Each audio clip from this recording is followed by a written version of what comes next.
Hi, my name is Brian Gentry, and I'm the online visual editor at the Pitt News. Today I will be teaching you how to make pizza. So first we have to start out with the pizza dough. And typically what you do is you mix your dry ingredients first, your wet ingredients in a separate bowl, and then you combine them afterwards. So we're going to start out with our dry ingredients. Here we have 100 grams of flour, all-purpose flour, and we're going to put that through a sieve in order to get out any clumps of flour in here. So I'm going to pour the flour in and then lightly tap it against my hand until all the flour goes through. It doesn't take long at all. And then here we have another type of flour, and it's type 00 flour. And this flour is a lot finer, it feels a lot silkier.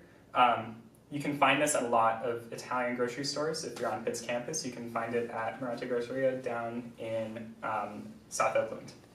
So we're going to put this through a sieve as well. And then we're just going to tap it lightly until all of it's through. And then the last thing that we have to do is add the salt. And so here we have a half teaspoon of salt. Just going to add that to the top and then whisk it so that it's all combined thoroughly. And then you just get a mixture of flour basically. And so then in a separate bowl, we're going to combine the wet ingredients. So here I have a little bit less than a half cup of warm water. You can just get that from the tap. You don't want to add too much water because then your dough will be way too wet. You can always add more water later, but you can't take away water from your dough. So start out with a little bit less than you think you need, and then you can add more later if you do. So you pour this into the bowl. We're going to add a half teaspoon of olive oil.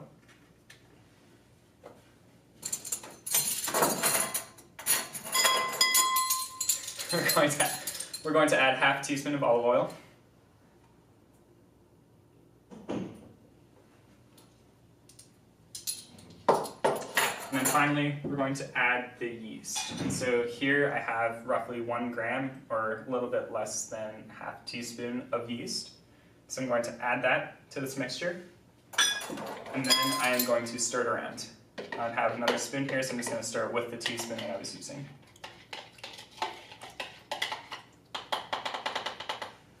And then what you find, you have this mixture of water, oil, and yeast. It doesn't look like anything much. You can see the little oil particles in there.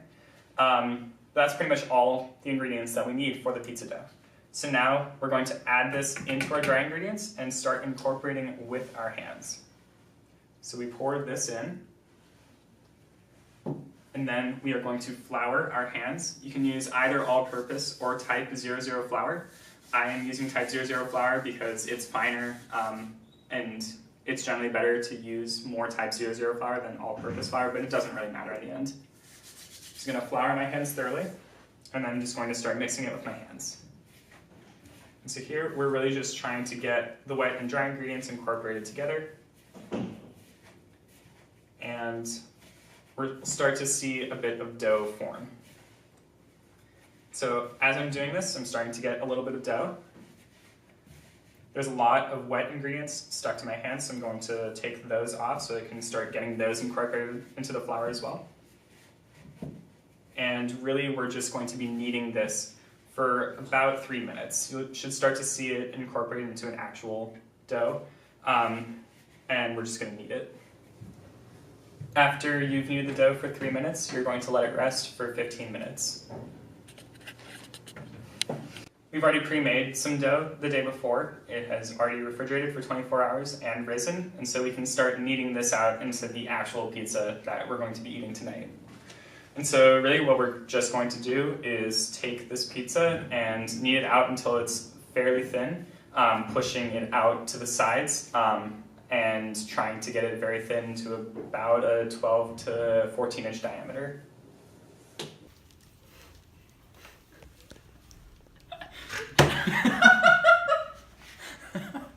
You can put this in the video. Oh man. Yeah, we can start spinning it around and it gets a little bit thinner in the edges, which allows the crust to puff up a little bit more. It's looking pretty good. You kind of let gravity pull itself down and it'll stretch it out, stretch the dough out. But yeah, that's pretty much all that we do. Now we're going to decorate our pizza with whatever we want. Since we made the pizza dough, we get to put whatever we want on it, and that's the best part about it. I'm going to start out with some olive oil that's been soaked in some garlic, or I guess some garlic that's been soaked in some olive oil, which you can just kind of drizzle on top. If you have a brush, then that would work better, but I do not have a brush, and so I'm not going to do that. I'm just going to use the back of a spoon to spread around the olive oil until it's about 1 inch from each side. And really this is just giving it some extra Italian flavor, some extra garlic. You know the type.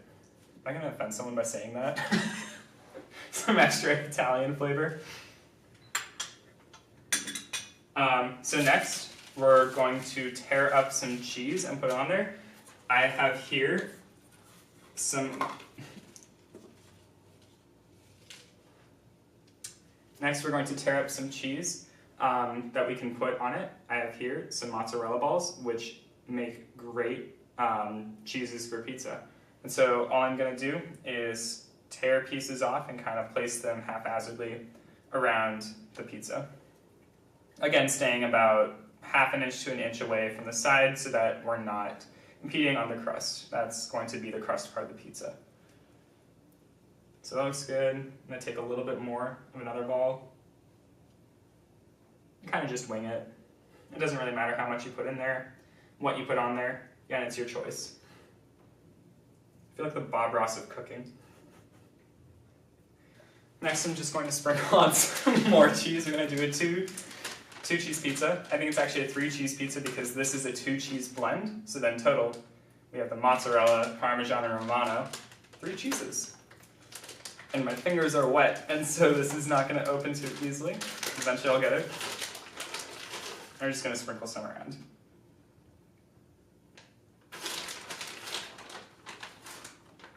Okay.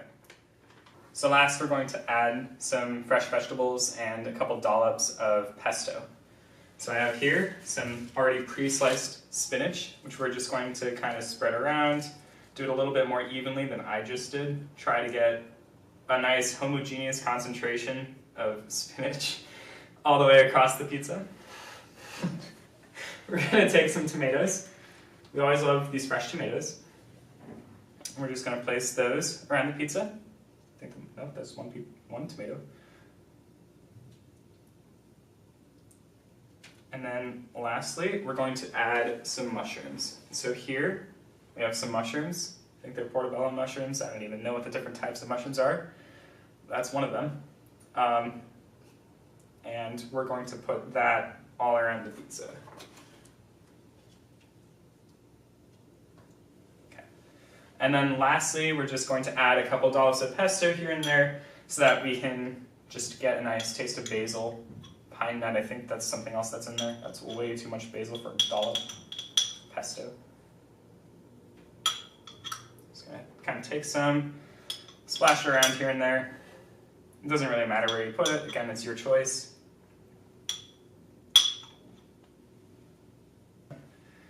And then lastly, we're going to add some oregano.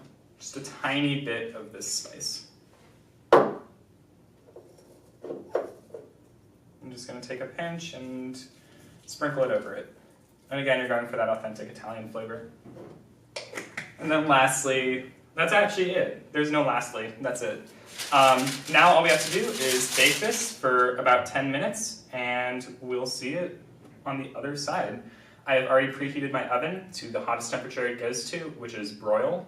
I don't know what broil means. Might have something to do with water. But all we're going to do is take this, put it in there for about 7-8 minutes, check on it, make sure the cheese isn't burning. What you want to look for is the nice brown cheese on top, the brown cheese that you typically see with pizzas that you buy from wherever you buy pizza. We're going to put this in the oven all the way back here. Put it in there. Make sure that the parchment paper doesn't go over it. And then set a timer for 7 minutes. Bon appetit.